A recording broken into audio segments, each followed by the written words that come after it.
గురువుగారు, మనం తలపెట్టిన కార్యాల్లో విజయం సాధించాలంటే ఇంట్లో చేసుకోవాల్సిన చిన్నపాటి రెమెడీస్ ఏమైనా ఉంటే మా ప్రేక్షకుల కోసం చెప్పరా? ఓకే. ఖచ్చితంగా. మనం ఎన్నో కార్యక్రమాలు ఉంటుంది. ఎన్నో విజయం సాధించుకోవడానికి. రేపు పొద్దున ఇంటర్వ్యూలో సక్సెస్ కావాలి.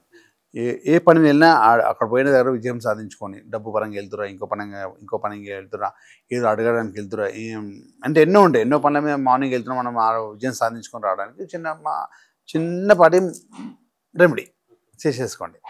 ఏం లేదు, మనమైతే ఏదైతే మనం ఆ రాత్రి పడుకుంటున్నామో అది రాగి చెంబు అయి ఉండాలి. అదైతే మనకు కాపర్ తోటి ఉన్న రాగి చెంబు ఉండాలి. దానిలో వాటర్ పోసేసేయాలి. వాటర్ పోసేసి మనం పడుకున్న బెడ్రూమ్లో పెట్టుకోవాలి. దాంట్లో కొంచెం పసుపు వేసేసేయాలి. ఒక స్పూన్ పసుపు వేసేసి మనం పడుకున్న దగ్గర ఆ టేబుల్ మీద ఎక్కడ పెట్టేస్తాం. మనం తాగే వాటర్ ఎప్పుడు బెడ్రూమ్లో పెట్టుకోవద్దు. ఈ రాగి చెంబు మాత్రం ఏదైతే పెట్టుకున్నారో ఆ వాటర్ని మనం ఏదైతే మన మనసులో అనుకుంటాం కదా, తెల్లారి వరకు వెళ్ళాలి, దాని మీద వెళ్తున్నాం, అబ్జర్వ్ చేసుకుంటాం అన్నమాట. ఆ వాటర్ అబ్జర్వ్ చేసుకొని తెల్లారిని విజయం చేకూర్చుకునే అవకాశం. సరే గురుగారు, మన తెల్లారి ఆ వాటర్ ఏం చేయాలని అడుగుతారు కదా. ఆ తెల్లారిలోగానే ఆ వాటర్ వచ్చి స్నానం చెప్పాలని అయిన తర్వాత ఆ వాటర్ తీసుకొని సూర్యుడికి చూపిస్తూ మనం ఒక చెట్టు మీద వేసేసాలి.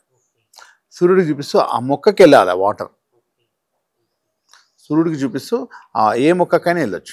ముళ్ళ చెట్టు మొక్కకి వెళ్ళకూడదు. ఇంట్లో ఎన్నో చెట్లు ఉంటాయి, మనకి ఎన్నో చెట్లు ఉన్నాయి కాబట్టి ఏ చెట్టుకైనా పోయొచ్చు.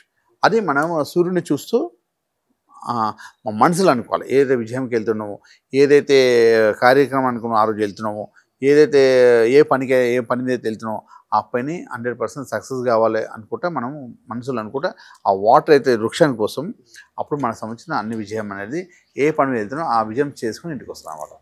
సక్సెస్ కావాలి. అది చేయండి, చాలా బాగుంటుంది. చాలా చక్కగా చెప్పారు గురువు. సంశయం